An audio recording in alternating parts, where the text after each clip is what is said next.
So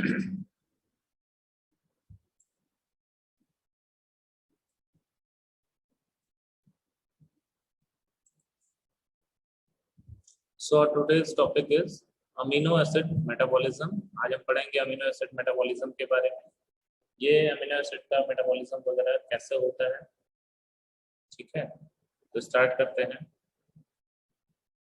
अब देखेंगे क्या क्या होता है अमीनो एसिड मेटाबॉलिज्म में। तो लिखा है general reactions of amino acid metabolism. कुछ रिएक्शंस हैं। तो पहला आपका ट्रांस एमिनेशन, दूसरा आपका डी एमिनेशन, डी कार्बोक्सिलेशन, फिर urea cycle and it's disorders. ये सारे मेनली अमीनो एसिड मेटाबॉलिज्म में ये सारी चीजें होते हैं, ठीक है। तो अलग अलग ट्रांस एमिनेशन, डी एमिनेशन, डी कार्बोक्सिलेशन या यूरिया साइकिल या उसके डिसऑर्डर्स, ये सारी चीजें हम लोग पढ़ेंगे, ठीक है। फिर इसमें ये भी पढ़ेंगे catabolism of phenylalanine and tyrosine and their metabolic disorder that as like phenylketonuria, albinism, alkylptonuria, tyrosinemia, फिर synthesis and significance of the biological substance that is 5-HT, melatonin, dopamine, noradrenaline, adrenaline, ठीक है। फिर catabolism of heme that is hyperbilirubinemia and jaundice, ठीक है। तो ये सारी चीजें हम लोग पढ़ेंगे अमीनो एसिड मेटाबॉलिज्म। तो सबसे पहले अगर बात किया जाए तो हमारा ट्रांस एमिनेशन होता क्या है ये देखेंगे। ट्रांस एमिनेशन, ध्यान दीजिएगा, the transfer of an amino group from the amino acid to a keto acid. यही ओवरऑल होता है हमारा ट्रांस एमिनेशन में, the transfer of an amino group from the amino acid to a keto group. मतलब amino group हमारा क्या कहते हैं, कीटो एसिड में चेंज हो जाते हैं, उसी को क्या कहते हैं, ट्रांस एमिनेशन, ठीक है। लिखा भी है the transfer of an amino group from an amino acid to a keto acid, ठीक है। It is known as the transamination. This process involves the interconversion of a pair of amino acid and a pair of keto acid catalyzed by a group of enzymes called transaminase। तो इसमें क्या होता है, amino acid क्या होता है, interconversion of a pair of amino acid and a pair of keto acid. इसमें एक जो एंजाइम जो हमारा इन्वॉल्व हो रहा है ट्रांस अमाइनेज, और इसे अमीनो ट्रांसफेरेज भी कहते हैं, ठीक है। तो अगर कभी मल्टीपल चॉइस में ये क्वेश्चन आ जाए कि कौन सा एंजाइम से इन्वॉल्व होता है इन द ट्रांसएमिनेशन प्रोसेस इसमें अमीनो एसिड मेटाबॉलिज्म में, तो आपका ऑप्शन याद रखिएगा, ट्रांस एमिनेज या तो रहेगा, ट्रांस एमिनेज या तो रहेगा अमीनो ट्रांसफेरेज रहेगा, ठीक है। इन दोनों में से कोई भी रहे तो उसी को हम ऑप्ट करेंगे। नेक्स्ट है salient features of the transaminase. इसमें क्या सैलिएंट फीचर्स है, all transaminase requires pyridoxal phosphate that is PLP लिखा है, एक coenzyme derived from vitamin B6। तो जो ट्रांसएमिनेज जो हमारा एंजाइम्स है वो पायरिडॉक्सिल फॉस्फेट जो एक तरह से कोएंजाइम है, किससे, विटामिन B6 से ये डेराइव होता है या विटामिन B6 से आइसोलेटेड होता है। तो ये एंजाइम्स ट्रांसएमिनेज एंजाइम इस तरह के कोएंजाइम्स को का जरूरत होता है, इनका रिक्वायरमेंट होता है PLP या पायरिडॉक्सिल फॉस्फेट का for the carrying out the transamination process. Next है हमारा specific transaminase exist for each pair of the amino and keto acid, ठीक है। ट्रांसएमिनेज हमारा एग्जिस्ट करता है किसके लिए, दोनों के लिए, अमीनो और कीटो एसिड्स के लिए। However only two, namely aspartate transaminase and alanine transaminase make a significant contribution for transamination. अब देखो, अब ट्रांसएमिनेज एंजाइम में दो एंजाइम ही जो कि एस्पार्टेट ट्रांसएमिनेज है और एलानिन ट्रांसएमिनेज है, यही हमारा सिग्निफिकेंट कंट्रीब्यूशन करता है या ज्यादा काम करता है किसमें, ट्रांसएमिनेशन में। नेक्स्ट बात करें, there is no free ammonia liberated, only the transfer of amino group occur. कोई अमोनिया NH3 लिबरेट नहीं होता है, केवल अमीनो ग्रुप का ट्रांसफर होता है। ठीक है, नेक्स्ट है transamination is a reversible reaction, reversible process है। फिर बात करेंगे डीएमिनेशन। तो हम सबसे पहले ट्रांसएमिनेशन में हम लोगों ने क्या पढ़ा कि इसमें जो हमारा सबसे पहले जो एंजाइम जो इसमें काम करता है ट्रांसएमिनेशन में, उसका नाम है ट्रांसएमिनेज, या एक और नाम है हमारा क्या, अमीनो ट्रांसफरेज। ठीक है, तो ये सबसे पहले एंजाइम है, दो ट्रांसफरेज सॉरी ट्रांसएमिनेज और अमीनो ट्रांसफरेज, ये दोनों एक ही नाम है, एक ही एंजाइम्स है। फिर इसमें एक को एंजाइम्स, ये ट्रांसएमिनेज जो एंजाइम है या अमीनो ट्रांसफरेज जो हमारा एंजाइम है, ये को एंजाइम इसमें रिक्वायर्ड होता है for the processing of the transamination function, that is उसको एंजाइम का नाम है पैरिडॉक्सल फॉस्फेट, जिसे PLP कहते हैं, और ये विटामिन B6 में ये कोएंजाइम पाया जाता है। ठीक है, नेक्स्ट बात करेंगे। अब इसमें ये भी कहा गया है कि जो हमारा ट्रांसएमिनेज एंजाइम है, उसमें सारे ट्रांसएमिनेज एंजाइम ना काम करके केवल मैक्सिमम या most of the aspartate and transaminase and alanine transaminase function या make significant contribution for the transamination. फिर इसमें कोई NH3 लिबरेशन नहीं होता है और केवल transfer of amino groups occur, केवल अमीनो ग्रुप का ट्रांसफर होता है। नेक्स्ट है transaminase is a reversible reaction. फिर डीएमिनेशन की बात करें, the removal of amino group. अब ध्यान रहे उसमें क्या था कि ट्रांसफर ऑफ अमीनो ग्रुप हो रहा था, इसमें रिमूवल ऑफ अमीनो ग्रुप हो रहा है डीएमिनेशन में। तो डी रहे तो मतलब रिमूवल, ट्रांस मतलब ट्रांसफर। ठीक है, इससे याद कर सकते हैं। तो the removal of amino group from the amino acid as NH3 is deamination. इसमें क्या होता है, NH3 का रिमूवल होता है, अमोनिया का रिमूवल होता है, या कह सकते हैं that in the deamination process the removal of amino groups takes place. Next बात करेंगे डीकार्बोक्सिलेशन का। The decarboxylation reaction is defined as a chemical reaction that eliminates a carboxylic group और कार्बन ग्रुप। ठीक है, इसमें क्या होता है कि इस तरह के केमिकल रिएक्शन में कार्बोक्सिलिक ग्रुप और कार्बन ग्रुप उसमें से उस रिएक्शन में से निकलते हैं। ठीक है, या हटाया जाता है। नेक्स्ट बात करेंगे यूरिया साइकिल और उसके डिसऑर्डर्स का। तो सबसे पहले यूरिया साइकिल के बारे में बात करें। यूरिया, सबसे पहले यूरिया के बारे में, urea is the end product of protein metabolism. जब प्रोटीन मेटाबॉलिज्म होता है तो सबसे लास्ट प्रोडक्ट जो होता है वो यूरिया होता है। The nitrogen of amino acid converted to ammonia is which is toxic to the body. जो अमीनो एसिड से का जो नाइट्रोजन होता है वो जो अमोनिया में कन्वर्ट हो जाता है वो बॉडी के लिए टॉक्सिक होता है, जहर होता है, पॉइजनस होता है। It is converted to urea and detoxified, और यूरिया में कन्वर्ट होकर उसे डिटॉक्सिफाई किया जाता है, किसको, अमोनिया को। As such urea account for 80 to 90% of the nitrogen containing substance excreted in urine.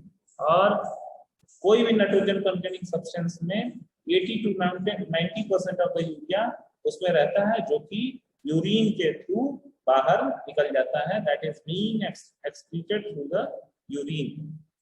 फिर नेक्स्ट है हमारा urea is synthesized in the liver and transported to kidneys for excretion in the urine। और urea जो होता है वो कहाँ synthesise होता है, लिवर में सिंथेसाइज होता है, और हमारा ये लिवर में सिंथेसाइज होके फर्दर किडनी की तरफ ट्रांसपोर्ट हो जाता है, किडनी की तरफ पास आउट हो जाता है for its proper excretion through the urine. फिर नेक्स्ट बात करेंगे, urea cycle is the first metabolic cycle that was elucidated by Hans Krebs and Kurt Henseleit in 1932, hence it is known as Krebs-Henseleit cycle। मतलब urea cycle को Krebs Henseleit cycle भी कहते हैं। ये भी इंपॉर्टेंट है, याद करने लायक है कि another name of urea cycle is known as Krebs Henseleit cycle. ठीक है, तो ध्यान दीजिएगा, ये भी एक तरह से मल्टीपल चॉइस में आ सकता है। Another name of the urea cycle, तो क्रेब्स हेंसलेट साइकिल। अब बात करेंगे CO2 प्लस NH4 आयंस का। फिर ये यूरिया साइकिल की बात करें सबसे पहले, तो क्या होता है, CO2 प्लस NH4 आयंस हमारा कार्बोनिल फॉस्फेट में चेंज हो जाता है, with the help of carbamoyl phosphate synthetase 1। ठीक है, ये हमारा एंजाइम है, कार्बामोइल फॉस्फेट सिंथेटेज 1 एंजाइम है, और यही हमारा CO2 प्लस NH4 आयंस को कार्बामोइल फॉस्फेट में चेंज करता है। फिर ये क्या करता है, कार्बामोइल फॉस्फेट हमारा क्या होता है, सिट्रोनिलिन में चेंज हो जाता है with the help of enzyme ornithine transcarbamylase. ठीक है, कार्बोमोलेज, फिर सिट्रोलिन में चेंज हो जाता है। फिर फर्दर ये सिट्रोलिन हमारा आर्जिनोसक्सिनेट में चेंज हो जाता है। आर्जिनोसक्सिनेट में किससे चेंज होता है, with the help of argininosuccinate synthetase. ठीक है, ये हेल्प से चेंज होता है। इधर एस्पार्टेट भी इसमें काम कर रहा है, तो आर्जिनोसक्सिनेट सिंथेटेज के हेल्प से ये आर्जिनोसक्सिनेट में चेंज हो जाता है। फिर फर्दर ये क्या कहते हैं, आर्जिनोसक्सिनेज एंजाइम के हेल्प से आर्जिनिन में चेंज हो जाता है, इधर फ्यूमरेट भी बन रहा है। ठीक है, फिर आर्जिनिन हमारा ऑर्निथीन में चेंज हो रहा है with the help of enzyme क्या कहते हैं, आर्जिनेज एंजाइम के हेल्प से, और यूरिया से हमारा H2 में ये कन्वर्ट हो जा रहा है। फिर ऑर्निथीन, फिर प्रॉपर हमारा फिर से सिट्रोलिन में। तो ये ऐसे हमारा ये साइकिल चलता रहता है। ठीक है, तो ये हमारा रहा यूरिया साइकिल। एक बार फिर से रिवाइज कर लेते हैं। CO2 प्लस NH4 आयन से हमारा कार्बामोइल फॉस्फेट से ये CO2 प्लस NH4 आयन से carbamoyl phosphate with the help of enzyme carbamoyl phosphate synthetase 1। And another है कि कार्बामोइल फॉस्फेट हमारा सिट्रोलिन में चेंज हो रहा है with the help of enzyme ornithine transcarbamylase, and citrulline is further changed into the arginosuccinate with the help of enzyme arginosuccinate synthetase enzyme, and arginosuccinate enzyme is further changed or converted into the arginine with the help of enzyme arginosuccinase। फिर हमारा arginine हमारा arginase के help से ornithine बन जा रहा है, फिर फर्दर वो सिट्रोलिन बन जा रहा है। तो यही हमारा ये प्रोसेस चलता रहता है। ठीक है, तो ये हो गया हमारा यूरिया साइकिल। लिखा है urea has 2 amino groups,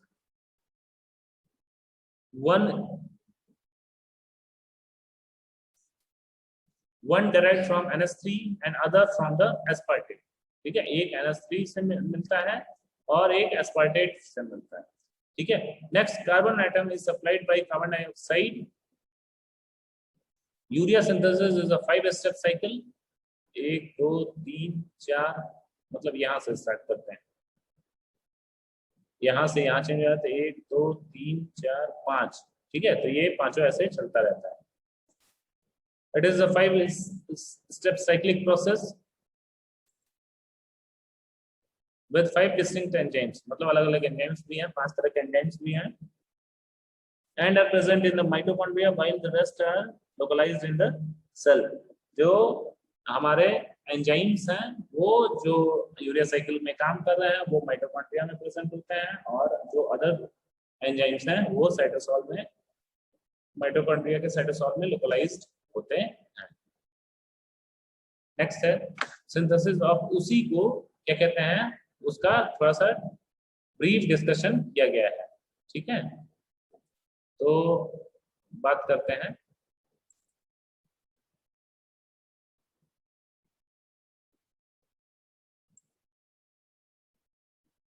synthesis of carbamoyl phosphate. तो सिंथेसिस ऑफ कार्बामोइल फॉस्फेट की अगर बात करें तो कार्बामोइल फॉस्फेट सिंथेटेज 1 एंजाइम है हमारा of mitochondria catalyze the condensation of acetyl glutamate for its activity। ठीक है, फिर acetyl glutamate को क्या कैटालाइज करता है, नहीं उसकी कंडेंसेशन को कैटालाइज करता है। another enzyme carbamoyl phosphate synthetase 2 involved in the pyrimidine synthesis is present in the cytosol। it accepts amino group from glutamine and does not require an acetyl glutamate for its activity। ठीक है, फिर हमारा है formation of citrulline, मतलब आपका पहला synthesis of carbamoyl phosphate ऐसे हो रहा है। नेक्स्ट है सिट्रोलिन का फॉर्मेशन कैसे होता है। Citrulline is synthesized from the carbamoyl phosphate and ornithine by ornithine transcarbamylase, ठीक है, ऑर्निथीन ट्रांस कार्बोमाइलेज से ये सिंथेसाइज होगा, ये रहा आपका, ठीक है। कार्बामोइल फॉस्फेट से आपका सिट्रुलिन बन रहा है, कुछ नहीं लिखा है, बस उसमें ये लिखना है conversion of carbamoyl phosphate to citrulline that is from the enzyme ornithine transcarbamylase, यही इसमें लिखा भी है। Citrulline is synthesized from carbamoyl phosphate and ornithine by ornithine transcarbamylase, ये हमारा एंजाइम है ऑर्निथीन ट्रांस कार्बोमाइलेज, ठीक है। Ornithine is regenerated and used in the urea cycle, ये रीजनरेट होता है और यूरिया साइकिल में यूज होता है, therefore it's role is comparable to that of oxaloacetate in citric acid. तो जैसे ऑक्सैलोएसीटेट भी बार बार रीजनरेट होता है सिट्रिक साइकिल में, वैसे ही आपका ऑर्निथीन भी रीजनरेट होता है, ठीक है। Ornithine and citrulline are the basic amino acid, they are never found in the protein structure due to the lack of codons. Citrulline produced in this reaction is transported to cytosol by a transporter system, ठीक है। जो इसमें citrulline जो produce हो रहा है वो transporter system के थ्रू साइटोसॉल में ये ट्रांसपोर्ट कर दिया जाता है। फिर हमारा है synthesis of argininosuccinate. Argininosuccinate synthetase condense citrulline with the aspartate to produce argininosuccinate. तो हम लोगों ने रिएक्शन में भी यही देखा है या इस स्टेप में भी देखा है, सिट्रुलिन इज क्या इसका कंडेंसेशन हो रहा है with the help of argininosuccinate synthetase enzyme, और ये क्या कहते हैं फर्दर, ये क्या कहते हैं आर्जिनोसक्सिनेट में कन्वर्ट हो जा रहा है। This step requires ATP which is cleaved to AMP and pyrophosphate, PPi जिसे कहते हैं। फिर the latter is immediately broken down to inorganic phosphate, और यही हमारा जो पायरोफॉस्फेट है वो इनऑर्गेनिक फॉस्फेट में इसका ब्रेकडाउन हो जाता है।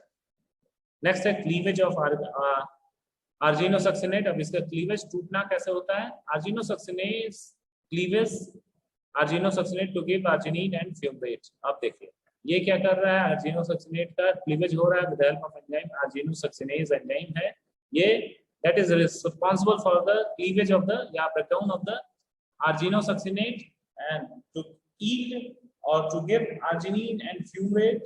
Arginine is the immediate precursor of the urea, arginine जो immediate precursor होता है। Fumarate liberated here provides a connecting link with TCA cycle, gluconeogenesis etc. ये जो fumarate जैसा कि हम लोगों ने TCA cycle और gluconeogenesis में रहता है, तो वही कह रहा है एक तरह से कनेक्टिंग लिंक देता है। नेक्स्ट है हमारा फॉर्मेशन ऑफ यूरिया। अब आर्जिनेज के हेल्प से कैसे यूरिया का फॉर्मेशन होता है। Arginase is the fifth and final enzyme that cleaves arginine to yield urea. अब आर्जिनिन से हमारा यूरिया बनेगा, ठीक है, जैसा कि हम लोग देख रहे हैं आर्जिनोसक्सिनेट से आर्जिनिन और फ्यूमरेट मिल रहा है, फिर आर्जिनिन से हम यूरिया बनाएंगे, ठीक है। फिर इसमें क्या लिखा है, ornithine so generated enters to mitochondria for its reuse in the urea cycle। फिर हमारा ornithine जो फिर वो क्या माइटोकॉन्ड्रिया में एंटर कर जाता है, फिर वो हमारा यूज या फर्दर वो साइकिल चलता रहता है। Metabolic defects in the urea cycle defect. फिर हाइपर अमोनिया टाइप 1, इसमें कौन सा एंजाइम इन्वॉल्व रहता है, कार्बामोइल फॉस्फेट सिंथेटेज, तो ये डिफेक्ट रहता है, ठीक है, यूरिया साइकिल। फिर हाइपर अमोनेमिया टाइप 2, इसमें क्या होता है, जो एंजाइम इन्वॉल्व होता है ऑर्निथीन ट्रांस कार्बोमाइलेज, मतलब ये एंजाइम प्रॉपर तरीके से काम नहीं कर रहा है। फिर सिट्रुलिनेमिया, इसमें आर्जिनोसक्सिनेट सिंथेटेज एंजाइम है इन्वॉल्व। फिर आर्जिनोसक्सिनिक एसिड्यूरिया, आर्जिनोसक्सिनेज एंजाइम है इसमें। फिर हाइपर आर्जिनिन एमिया जो किससे बनता है या किसकी वजह से इसमें ये एंजाइम कौन सा इन्वॉल्व है इसमें, इस डिफेक्ट में आर्जिनेज एंजाइम इन्वॉल्व है। तो इन healthy people the normal blood urea concentration is 10 to 40 mg per dilution, ठीक है, नॉर्मल हेल्दी पीपल में 10 to 40 mg per dilution होता है। फिर अब कैटाबॉलिज्म ऑफ फिनाइल एनालिन और tyrosine and their metabolic disorders की बात करें तो फिनाइल एनालिन हमारा बन जा रहा है इसमें टायरोसिन से में with the help of enzyme phenylalanine hydroxylase. इधर टायरोसिन बन जा रहा है, फिर हमारा इधर ये क्या कहते हैं, टेट्राहाइड्रोबायोपेट्रीन बायोपेरिन, फिर टेट्राहाइड्रोबायोपेरिन, फिर ये कैसे बन जा रहा है, with the help of enzyme dihydrobiopterin reductase enzyme के हेल्प से। ठीक है, फिर overview of phenylalanine and tyrosine metabolism. अब फिनाइलएलानीन फिर हमारा टायरोसिन में चेंज हो रहा है, और टायरोसिन में thyroid hormones T4 T3 nor epinephrine ये सब इसमें आएगा। ठीक है, फिर डोपामाइन, फिर मेलानिन पिगमेंट्स जो कि कहाँ पाया जाता है, स्किन, हेयर और आईज में। डोपामाइन आपका सीएनएस में पाया जाता है। नॉर एपिनेफ्रीन आपका एड्रिनल मेडुला में पाया जाता है, और थायराइड हार्मोन जैसा कि आप T3 और T4 में है। ठीक है, और ये आपका फिनाइलएलानीन प्रोटीन होता है, और ये ग्लूकोज और फैट भी इसमें। ठीक है, अब फिनाइल कीटोन्यूरिया क्या होता है? Phenyl ketonuria is the most common metabolic disorders in amino metabolism. जब हमारा अमीनो मेटाबॉलिज्म प्रॉपर तरीके से नहीं हो पाता है तो फिनाइल कीटोन्यूरिया हो सकता है। अब ये क्या होता है? It is an autosomal recessive defect, फिर इंसिडेंस अबाउट 1 in 10,000 न्यूबॉर्न्स, मतलब 10,000 न्यूबॉर्न्स में से ये क्या कहते हैं, एक पाए जाएंगे। Enzyme defect phenylalanine hydroxylase. ठीक है, तो बाकी हम जो इसके मेटाबॉलिक डिफेक्ट्स वगैरह नेक्स्ट लेक्चर में बात करेंगे, या उसको क्या करते हैं,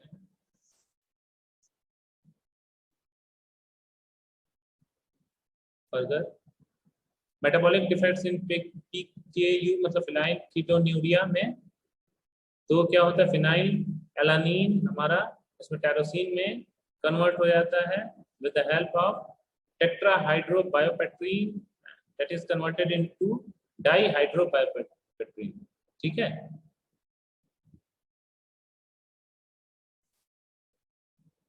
इसको जो फिर से उसी पे आप लोग देखेंगे